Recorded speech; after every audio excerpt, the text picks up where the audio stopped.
Hola a todos, muchas gracias por unirse a este evento online de Flower Festival. Soy Silvia Rodlisberger, soy periodista y soy la curadora de los eventos literarios del festival. Para nosotros es una alegría el hecho de estar celebrando a las mujeres artistas, al arte feminista, mujeres y mujeres de género neutral de Latinoamérica en especial. De eso es de lo que se trata el festival.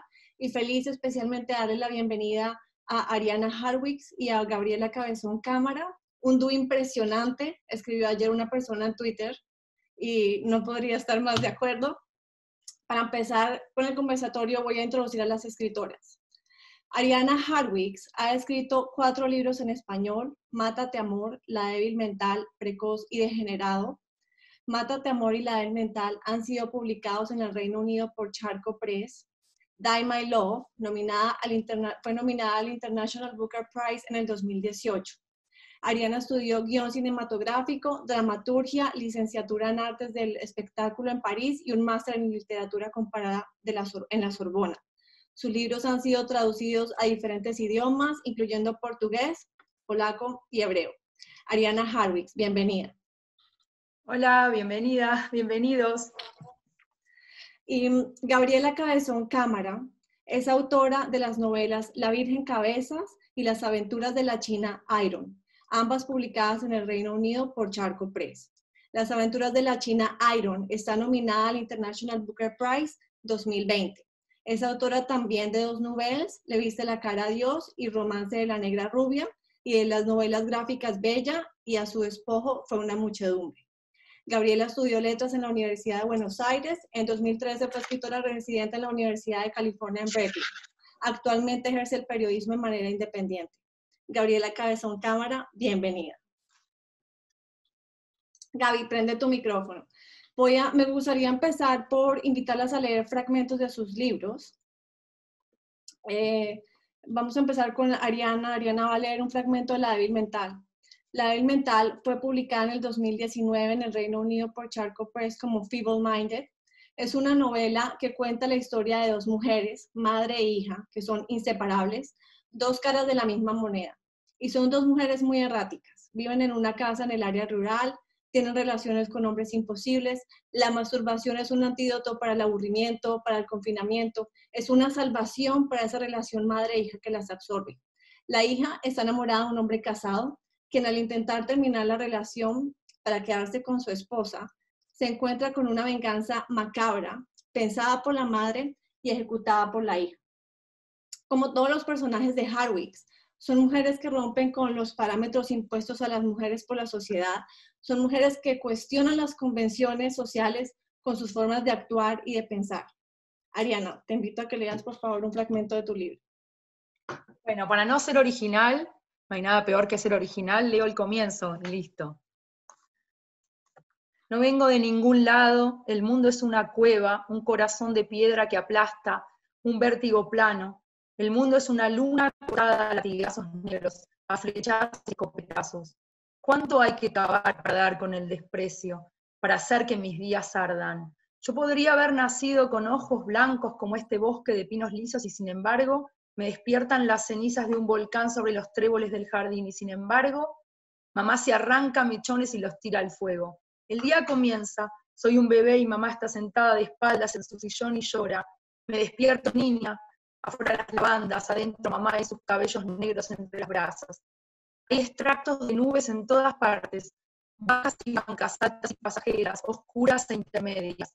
Me invento una vida en las nubes sentada en mi clítoris, vibro, me agito, me trato con morfina en los dedos, y durante ese lapso todo está bien, mi mano adentro es 1000 veces su cara dentro de mí. ¿Cuánto se puede coser una cara? ¿Cuánto se puede meter una cara en el sexo? Durante ese tiempo, la hierba es hierba y puedo correr entre pastizales.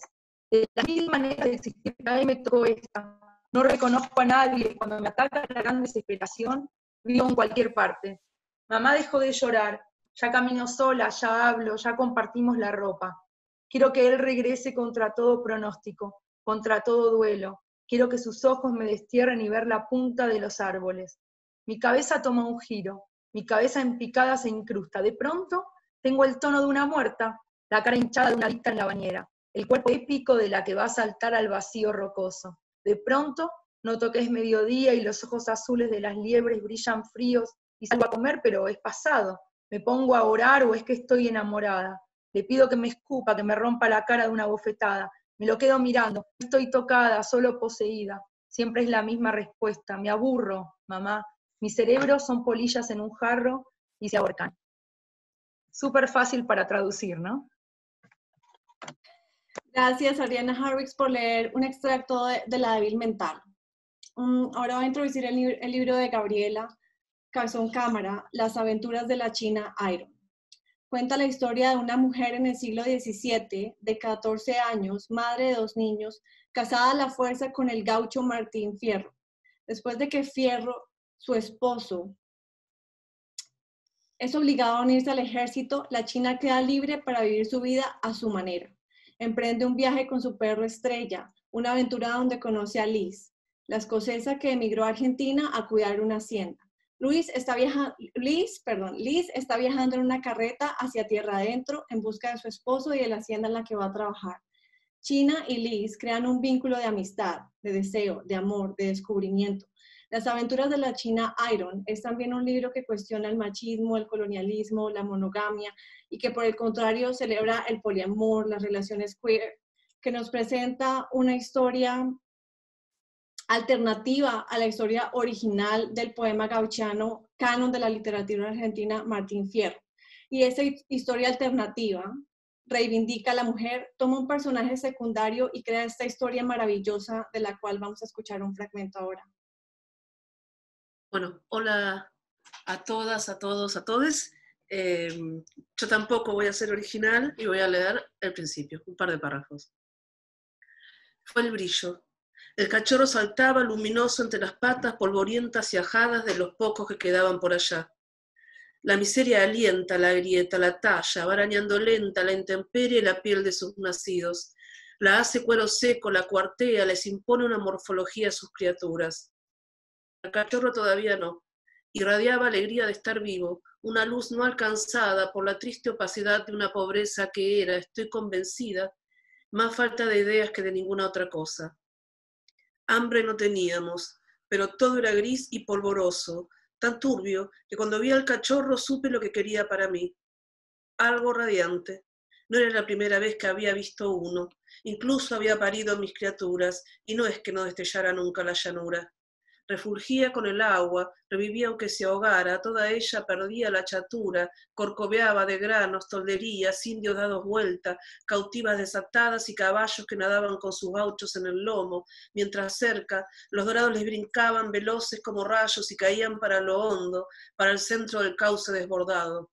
Y en cada fragmento de ese río que se comía las arillas se espejaba algo de cielo, y no parecía cierto ver todo eso. Cómo el mundo entero era arrastrado a un vértigo barroso que caía lentamente y girando sus cientos de leguas rumbo al mar. Primero luchaban hombres, perros, caballos y terneros, huyendo a lo que asfixia, a lo que chupa, a lo fuerte del agua que nos mata.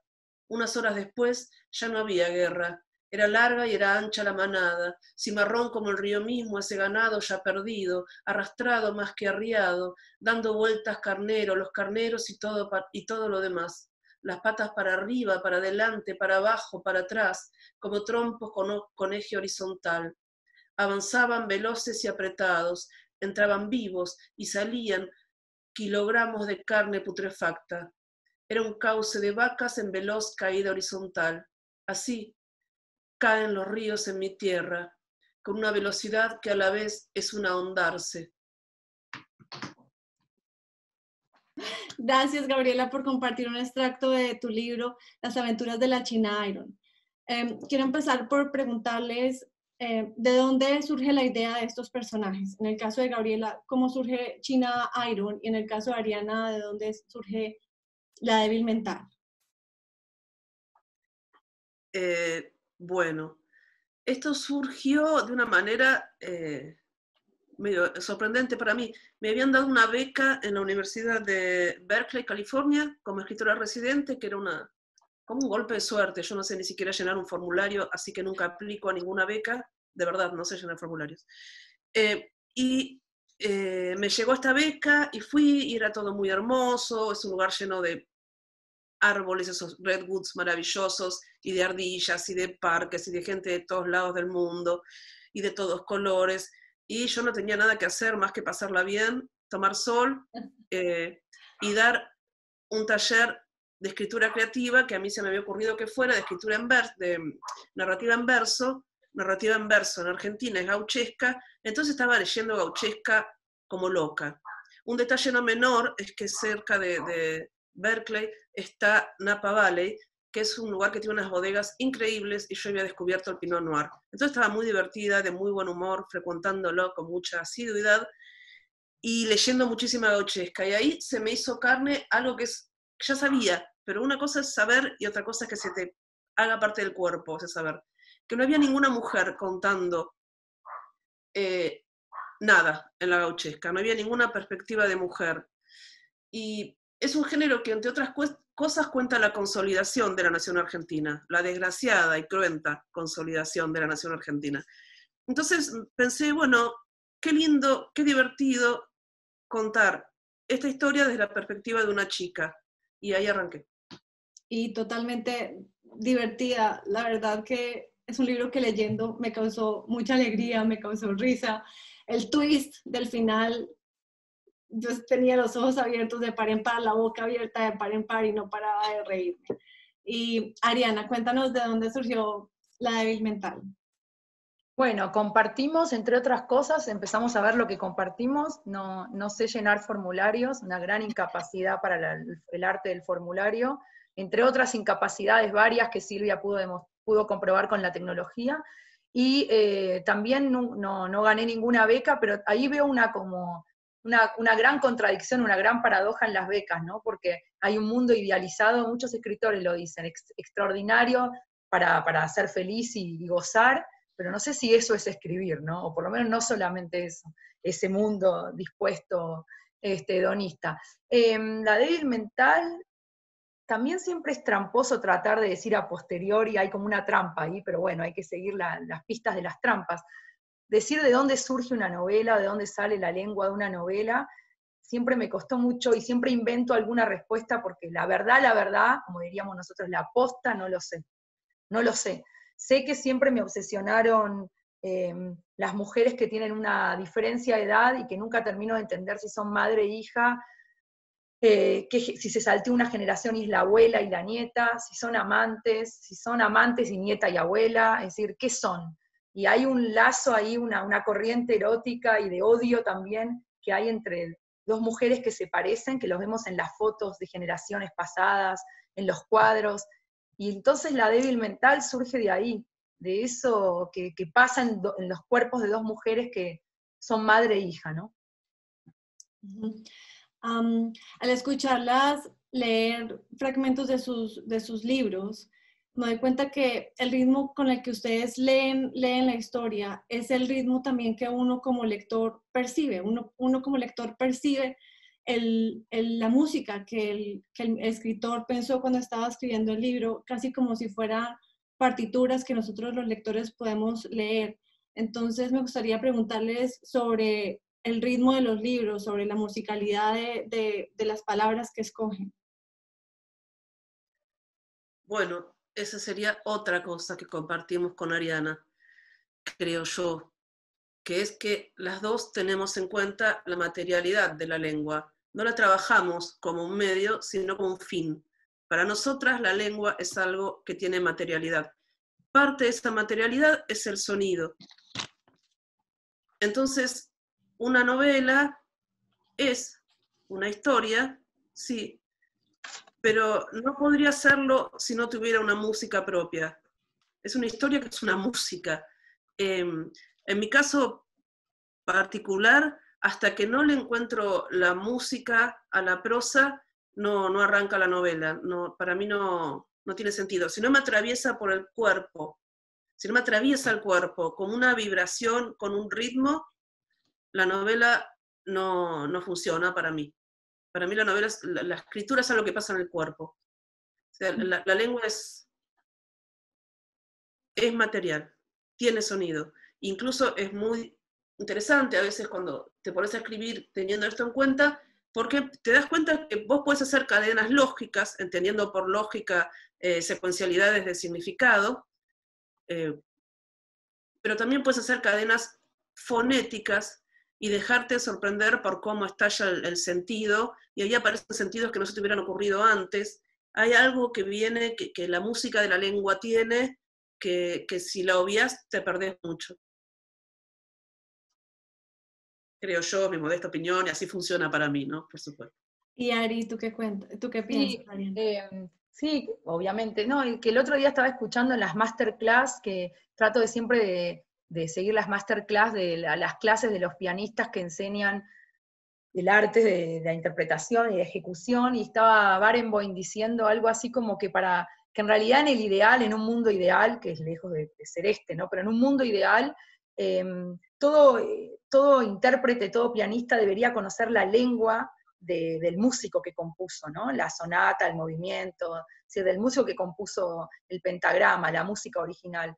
Porque solo accediendo a la lengua original, por ejemplo, no sé, saber alemán, si vas a, es decir, solo sabiendo la lengua original, saber francés si vas a tocar a Chopin o polaco, podés acceder verdaderamente a los agudos, a los graves, a las entonaciones, y creo que pasa lo mismo cuando uno escribe. Es decir, yo cuando escribo en realidad es como si viera con rayos X, como si viera como en una caverna atravesada de luz, las raíces bueno, las etimologías, pero las raíces de las palabras, ¿no? Cómo caen, con qué peso, qué musicalidad atraviesa una misma palabra, cómo se pega con la música de la palabra que sigue. Siempre tengo la impresión de estar como en un atelier musical, como en un taller de música o de pintura. Por eso estoy de acuerdo con Gaby del aspecto de la dimensión física, sonora, los timbres. Y muchas veces después eso es un problema interesante con las traducciones, o con la misma escritura, porque muchas veces hay palabras que no quieren decir absolutamente nada, es decir, que no entran en el sistema ni de la RAE, ni de ningún diccionario, ni de ninguna lógica gramatical, como si fueran descarriadas, ¿no? Como si fueran anárquicas a una cierta lógica. Trabajo también desde ahí, ¿no? Y bueno, ahora que mencionas un poco las traducciones, que pues es como el tema principal que vamos a hablar hoy, es que los libros de Ariana y de Gabriela han llegado a nuevas audiencias, a nuevos lectores en otros idiomas gracias a las traducciones. Incluso han ganado el reconocimiento al ser nominados, en caso aquí en Inglaterra, al International Booker Prize, y quizá Gabriela se lleve el premio este año. Por eso las invitamos a hablar hoy un poco sobre la experiencia del proceso que hay en la traducción y en el manejo del lenguaje. Y entonces, pues continuando como con el tema de la musicalidad, me gustaría preguntarles como, ¿cuál es el pacto que hacen con las traductoras para que esta musicalidad se pueda transmitir en el nuevo idioma? Pacto, Con las pacto suena a pacto. traductoras. ¿Cómo? Con las traductoras, como ¿a qué acuerdos llegan con las traductoras? ¿Qué es lo que le piden a las traductoras a la hora de ellas traducir sus libros para que se mantenga la musicalidad con las que ustedes pensaron el libro cuando lo escribieron? No, decía que pacto me gusta porque suena a pacto diabólico, no sé por qué, por ahí es un silogismo mío, una mala asociación mía, pero pacto suena diabólico. No, lo que me parece más interesante, podría hablar horas, quizás hablar toda la vida, pero lo que me parece más interesante de lo que pasa en las traducciones es que escribir es una batalla política, escribir es hacerse cargo de estar en un campo político y es una guerra, ¿no? Es una guerra. Pero luego esa guerra se traslada a un campo político que ya excede al escritor mismo, que está enfrentado a las tinieblas del texto, sino que es una guerra conjunta, en el mejor de los casos, con el traductor. Pero esa batalla política está, ¿no? Batalla política porque, bueno, no me acuerdo quién decía, el que traiciona no es el traductor, esa famosa frase sino que la que traiciona, la que puede traicionar es la lengua, ¿no? Entonces, cuando digo batalla política, es que hay que estar muy alerta a que la lengua, de la lengua de origen a la lengua que va a llegar del español al inglés, esa lengua que la recibe a la lengua original no la traicione. No tanto el traductor, que también, sino que la lengua misma no se transforme en una traidora, ¿no? Creo que Piglia decía que el lector ideal, el lector más atento es un traductor, ¿no? Entonces yo tengo una relación con todas mis traductoras y mis traductores muy cercana, ¿no? Porque creo que es un trabajo conjunto, ¿no? Y Gaby, cuéntanos. Bien. ¿Qué decirte? Pacto, más que un pacto, en mi caso es una entrega. Tomá, porque está muy lejos de mis posibilidades, por ejemplo, intervenir en una traducción al turco o incluso al inglés, que un poco lo conozco, no está dentro de mis posibilidades el trabajo finísimo que hace el traductor. Pero si algo pido, ruego encarecidamente, es que tenga un ritmo, que tengan en cuenta que tiene una música. Ahora bien, esa música, ¿se puede traducir tal cual viene del español a otra lengua? No. Entonces ahí el trabajo del traductor es una reescritura, es un trabajo enorme. O sea, los traductores, como decía Ariana, están al lado nuestro en esa batalla política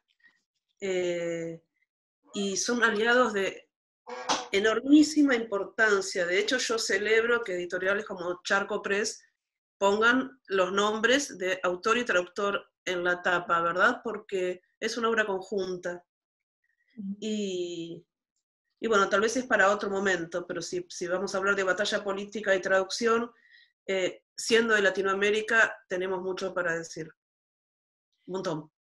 Claro, y también, por ejemplo, hace el año pasado, Elena Ferrante estaba escribiendo para The Guardian, pero ella escribía sus notas, sus columnas de opinión las escribía en italiano y alguien las traducía a inglés para que salieran en The Guardian. Y la gente, porque el público lo pidió, los lectores lo pidieron, dijeron, queremos saber el nombre de la persona que traduce los textos, porque es un trabajo en conjunto, como dice Gabriela.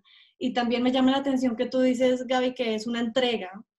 Y leí en un ensayo de Ariana Harwicz que hay un lazo de dependencia, una relación amorosa entre el autor, el texto y el traductor. Entonces, no sé si Ariana quiere expandir un poquito esta idea y Sí, Gaby también si piensa algo sobre eso. sí, yo sufrí muchos desengaños amorosos, pero creo que no es el foro el adecuado, ¿no? Para desahogarnos somos igual, cantarnos un tango y llorar. Creo que sí, ya se sabe que es un campo de tensiones entre autor y traductor. Hay un hecho de entrega, pero también hay resistencia, ¿no? Como en todo lazo, como en toda relación. Me pasó, por ejemplo, que fui muy ilusionada a Varsovia, muy contenta, porque iba a presentar mi libro al polaco, que hay casi recién se está abriendo el campo de las traducciones a autores latinoamericanos contemporáneos en Polonia. Casi no hay, excepto alguno del boom, de los años 60, etcétera, los grandes, pero luego a contemporáneos diría que casi nadie. Y fui muy contenta, muy peinadita, muy bien vestida a conocer a mi traductora, como quien va a una cita amorosa, a ciegas, pero no tan a ciegas, y me dijo mi editora, esperándome en la puerta del hotel, tu traductora no quiere conocerte. Para mí fue como me rompió el corazón, y me dijo que tenía la extraña teoría, por lo menos original, de que como si fuera un hechizo, ¿no? Un cuento encantado, una fábula. Si el autor encuentra en la vida fáctica concretamente al traductor, la traducción se aniquila, se deja de existir, ¿no? Como si se implosionara la traducción. Y realmente nunca pude conocer a mi traductora al polaco, ¿no? Para preguntarle, Y después siempre tuve una relación muy cercana con todos los traductores porque me parece que si no serían otros libros, es decir, que siento que hay una tarea ahí conjunta independientemente de conocer la lengua o no. Es otra lengua la que se habla, no es el idioma, sino la lengua, ¿no? Y la primera vez que conocí a una traductora fue en Frankfurt, en una mesa sobre traducción, y ella era una traductora de contemporáneos de Argentina al alemán. Y nos dimos cuenta, me di cuenta, por eso también fue un amor a primera vista, que sufríamos por las mismas razones, traductor y autor. Una coma, un adjetivo, la terminación de una frase, la música, ¿no? La cadencia, no encontrar la palabra exacta, lo inimitable. En definitiva, tenemos como un sufrimiento en común, ¿no? Y una obsesión en común. Gaby, no sé si quieres comentar algo sobre esto o... Yo creo que el traductor es un escritor también. Por eso uno valora más algunas traducciones que otras, ¿no? Viviendo, bueno, acá somos muchos latinoamericanos, me parece, entonces todos sabemos que hemos leído traducciones desde que nacimos. Incluso hoy, lo que leemos en castellano, lo leemos muchas veces en español de España y tenemos que traducirlo, ¿no? Vivimos en un continente que fue traducido y de una manera bestial y crudelísima de entrada, en una operación salvaje. Entonces, es como la traducción tiene muchísimas dimensiones y muchísimas dimensiones políticas. Está esta cuestión de la centralidad de las traducciones del castellano de España, por razones obvias de poder económico y de centralidad. Está también la labor amorosa de miles y miles de traductores en el mundo sobre obras como las nuestras, digamos, de escritoras y de escritores que no somos bestsellers, que no les vamos a hacer que ganen millones de dólares, ni siquiera miles probablemente. Quiero decir, la traducción tiene un montón de facetas. Es en parte una cuestión de geopolítica, y eso cuando es tomada como política de Estado por países como España, y en parte una labor amorosa de escritores que les da por hacer su obra traduciendo la obra de otros, pero no dejan de ser escritores, y por eso se nota tanto la diferencia entre las distintas traducciones de una misma obra. No sé si fui clara. Tocando dos temas muy distintos, pero me parece que no se puede pensar en la traducción desde Latinoamérica, que es donde estoy yo, sin tomar en cuenta lo que se hizo en la conquista, también con la lengua. Y no es casual que la gramática de Nebrija sea también de 1492. Quiero decir, me parece que tiene un montón de facetas esta cuestión de la traducción. Sí. Ari, ¿qué me ibas a decir? No, sí, eso que acá están mis 2 cuadernitos rojos, que son no cuadernitos comunistas, sino cuadernitos de traducción. Estoy llena de cuadernitos rojos que dicen traducción, traducción, traducción, ¿no? Porque obviamente nada escapa a la traducción, esa frase, todo es traducción, hablar es un acto de traducción, y mucho más consciente, si uno es extranjero. Yo que vivo en Francia hace 13, 14 años, y que soy eso que llamamos extranjera, inmigrante, no sé qué, digamos, una cosa rara, con la identidad, también eso se traduce en la escritura, porque mi escritura surge, nace de esa extranjería. O sea, yo no escribí nada con mi lengua, o no tuve una lengua propia en absoluto cuando vivía en Argentina, ¿no? Necesité, de algún modo, no sé por qué, estar como implantada en un universo lingüístico ajeno a mí, extranjero, con esa otra música de esa otra lengua, que en este caso es el francés, podía haber sido otra. Y decía también, acuerdo que es una guerra y una disputa y una lucha política, porque ahora cuando salió mi novela al francés, yo me daba cuenta que queriendo o sin querer, y esto pasa con tantos autores que los veo traducidas, colegas, o sea, compañeras, las veo traducidas al francés, y que veo que el francés manipula, digamos, trabaja con la identidad del latinoamericano desde el cliché, desde la estigmatización, desde lo que se supone que un latinoamericano, argentina, feminista de 30, 40 años hace. Y entonces yo traté de operar contra esa censura, ¿no? Tratar de que no transformen mis novelas en lo que ellos quieren que yo escriba, tanto que latinoamericana, argentina, de 40 años. Es decir, existe también la censura en la traducción, ¿no? Tratar de malinterpretar o de manipular determinadas expresiones, cambiar los títulos, y eso para mí es muy interesante como autora, estar alerta a eso, ¿no? Y tratar, si puedo, de intervenir. No siempre se puede, ¿no? Quiero preguntarle, en las aventuras de la China Iron, como Gaby estaba diciendo ahorita precisamente que hay muchas traducciones, que hay muchos tipos de traducciones, que hay muchos cambios de lenguaje, y la verdad que en las aventuras de la China Iron hay un tercer lenguaje que se forma entre el inglés de Liz y el español de China Iron. Hay una traducción simultánea en la comunicación entre ellas. Y también en otro de tus libros La Virgen Cabezas hay una lengua cumbianchera entre dos personajes, Cuiti y Cleo, y sí es verdad que en cada relación personal hay un tercer lenguaje, unos códigos que se crean en las relaciones íntimas. Entonces, no sé si Gaby quiere contarnos un poquito de esas traducciones simultáneas que creas dentro de los mismos libros. Bueno, a ver, en el caso de, sí, yo creo que siempre en las relaciones de personas o de grupos hay una lengua particular, hay una determinada codificación de determinadas emociones, de determinadas maneras de concebir las pequeñas ceremonias, ya sean íntimas o grupales. Las palabras empiezan a significar dentro del sistema grupo o del sistema pareja, ¿no?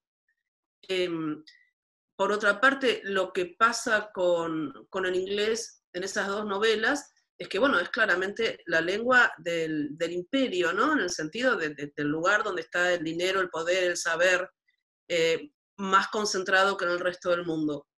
Entonces, es una relación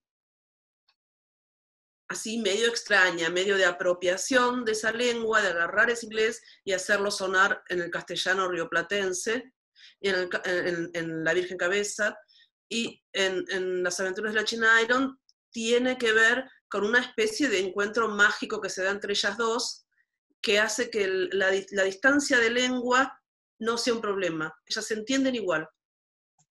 Y de todas maneras la preponderancia del inglés en la China Iron después va perdiendo lugar, y lo va perdiendo porque lo van tomando ese lugar las lenguas mapudungún y guaraní, que a mí me parece que, bueno, en este momento que estamos viviendo, en este momento histórico tan catastrófico, ¿no? Porque es un momento de catástrofe. No solo por la pandemia, antes de eso, por el cambio climático, por la extinción masiva, por la extracción salvaje, brutal, envenenadora, criminal, asesina y genocida de recursos. Me parece que estamos en un momento en el que el proyecto de la modernidad se agotó, no da para más. Digamos, lo que tiene para dar es muerte y veneno, sobre todo en las regiones periféricas del mundo, Latinoamérica, África, etc. Y el uso de esas otras lenguas, como el guaraní o el mapudungún, para mí tiene que ver con tratar de aprender otras visiones de mundo. ¿Cómo es que estas gentes que han logrado sobrevivir al genocidio más impresionante de la historia del mundo, en 100 años pasaron de ser 60 millones a ser 5 millones? Eso ocasionó incluso una baja de temperatura en el planeta que se conoció al siglo siguiente, en el 1700 o 1600, bueno, no sé, pero eso está en varias notas, incluso una de la BBC. Bajar la temperatura del planeta, eso se llamó pequeña era de hielo. O sea, la conquista tuvo fuerza geológica y no se acabó nunca. Esta gente supo sobrevivir a pesar de todo y con todo en contra, porque tiene otra visión de mundo. Tenemos que aprender, tenemos que ir hacia ahí y preguntarles y aprender. Y yo estoy tratando de hacer eso, y por eso aparecen estas otras lenguas al final de la novela. Me encanta lo que estabas diciendo, y precisamente una de las preguntas que tengo, y era la siguiente pregunta, era sobre la última parte del libro, que como te digo es una parte del libro que me causó una felicidad increíble, ese mundo utópico al que llegan, o ese mundo utópico que ellas también ayudan a crear, y donde también hay mucho lenguaje indígena, guaraní. Yo pensé que mapuche, pero tú dijiste ahorita guaraní y otro que, discúlpame, no conozco. Mapuche, mapudungún. Ah, ok. Mapuche y guaraní. Y estos lenguajes me llamó la atención, primero que los hayas puesto, que ya más o menos explicaste por qué, y segundo, me llamó la atención, es un poco obvio, pero quisiera que nos contaras un poquito de la decisión que en la traducción a inglés se dejaron estas palabras en su lenguaje original. Todo lo demás se tradujo, pero estas palabras, este lenguaje se dejó intacto en el libro en inglés. Y me parece que fue una decisión política de las traductoras y la editora, que por supuesto festejo, celebro y comparto, porque son lenguas que están portando otra cosmovisión, tienen que generar extrañeza. Yo no soy capaz de explicar esa cosmovisión en su totalidad, ni muchísimo menos, estoy tratando de estudiar ahora. Entonces tienen que ser portadoras de esa extrañeza, porque están en la parte de la utopía, por así decirlo, porque yo creo que si tenemos alguna posibilidad de generar una narrativa desobediente, una narrativa que no sea una narrativa del fin, va a ser prestando atención y tratando de aprender de estas otras cosmovisiones, de estas otras filosofías, de estas otras maneras de vivir, que tienen, por supuesto, otras lenguas. Y esas lenguas no son extrañas. En general, a nosotros nos educan para que aprendamos inglés y francés. A nadie se le ocurre que podemos querer aprender guaraní, mapudungún, quechua, aymara, guam y tantísimas otras lenguas que hay en nuestra Latinoamérica, ¿verdad? Y bueno, ya va siendo hora, las necesitamos, tenemos que aprender eso antes de que sea demasiado tarde. Esa otra manera de plantarse en el mundo, una manera no biocida, una manera biocéntrica, por así decirlo. Gracias, Gaby. No sé si Ariana quiere comentar algo o continúo con la siguiente pregunta. Es un caso de autocensura el mío, que es lo más difícil contra lo cual no se puede luchar, ¿no? Cuando estuve en Cuba, que fui muchísimas veces, toda mi adolescencia me la pasé en Cuba, casi me caso ahí, casi voy presa ahí, etc. Pero eso es otra historia. Siempre me hablaban del OMC, ¿no? O sea, el síndrome SMA, el síndrome de miedo adquirido, ¿no? Pero la autocensura, que también existe en todo régimen político, no en los totalitarios y en los no totalitarios, pero sobre todo existe en la cabeza de algunos escritores, y creo que ese es el gran combate, hablando otra vez de combate político, lingüístico, político, literario, artístico, que es, no digo exactamente lo que dice Gaby, pero lo quiero decir de otro modo, para no decir lo mismo, es que lo más importante que me parece, lo primero que yo diría para pensar cómo es escribir, de qué se trata una lengua, cómo se arma una lengua personal, única o singular, particular, es tratando de salirse del discurso hegemónico del poder, que es lo más alienante que hay, ¿no? Porque estamos alienados y formateados por el discurso de poder. Y ese es un ejercicio que puede llevar toda la vida, ¿no? Y una vez que uno trata de pensar solo, contra sí mismo y contra todos, tratar de pensar solo, desalienándose, de ahí hay una posibilidad minúscula de que ocurra el milagro de poder escribir, ¿no? Pero para mí escribir es una consecuencia de poder tratar de no estar del todo alienado. Un poco de alienación tiene que haber, pues uno enloquece, pero... Y ese es un combate que yo trato de encarar en cada novela, ¿no? Incluso contra mí misma, ¿no? Porque yo escribí Degenerado, que es la voz de un pedófilo, por ende el crimen por excelencia de este siglo, y para mí fue una tortura escribirlo, pero lo escribí casi como una tesis de lo que para mí es escribir, ¿no? No estoy diciendo lo mismo que Gaby, pero traté de pensar un poco el poder, ¿no? Entonces, Teresa, no sé si hay alguna pregunta. Sí, entonces vamos a escuchar a Teresa preguntas que han puesto en el chat. Hay una pregunta aquí que es sobre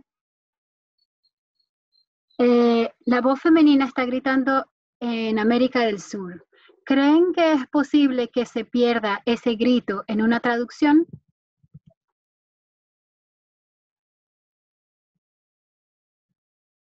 Es para las dos la pregunta. Imagino Soledad, que fue quien hizo la pregunta, que es como todos estos actos más y movimientos sociales que están cada vez más haciendo más auge y teniendo más visibilidad en América Latina. ¿Creen que es posible que cuando se escribe sobre esto se pierda este grito o esta emoción de estos actos en la traducción? No, como decía antes, una traducción es un posicionamiento político, hablar es posicionarse políticamente, ¿no? En todos los sentidos, no solo usando el binario o el no binario en el género cuando uno habla, ¿no? Esa es una de las facetas y una de las formas de posicionarse políticamente cuando uno habla. La otra es cómo pensás, qué escribís, qué descartás, decir que no a determinadas cosas, ¿no? Es muy difícil decir que no, qué concesiones haces como escritora, seguís la moda, no seguís la moda, si vas hacia lo fácil. Entonces, me parece que la pregunta era si a veces las traducciones pueden no tomar en cuenta la lucha política de las mujeres en la América Latina, ¿eso decís? Sí. Sí, puede ser que a veces o la tomen en cuenta para vender más únicamente como un acto hipócrita, a veces puede ser que lo tomen en cuenta de editar determinados libros porque genuinamente están de acuerdo con la causa. Otra vez es, como decía, es la hipocresía del mercado, que lo que piensa es en vender, ¿no? Y sí, creo que la traducción es un gran filtro, como un colador, es un filtro, y depende con cómo se piensa la traducción, como armar un catálogo en una editorial es una visión de mundo y es armar un mundo, armar una traducción es armar un mundo, entonces puede pasar de todo en la traducción, ¿no? Sí, yo estoy de acuerdo en que puede pasar cualquier cosa, pero me parece que si en la obra original hay o hubiera algo así como un grito de las mujeres, no podría perderse en la traducción. Tendría que, en todo caso, ser deliberadamente dejada de lado, pero perderse, un grito no se pierde, digamos. Si estuviera ese grito, a mi criterio no podría perderse. Yo solamente quiero decirle a Ariana y a Gabriela que muchísimas gracias por aceptar nuestra invitación, por haber venido hoy, por sus venido hoy. Están ambas, está Gabriela en Argentina, está Ariana en Francia, ambas están en el campo, en lugares rurales. Gracias por haber aceptado la invitación, por haberse unido hoy acá, por sus respuestas maravillosas, por esta conversación de verdad tan iluminadora para todos los que tuvimos la fortuna de escucharlas. Era eso. Y a todas las personas que se conectaron también a escucharnos, también muchísimas gracias. Muchísimas gracias a ustedes, chicas, precioso, y gracias a todos. Sí, gracias, la próxima vez en vivo, gracias.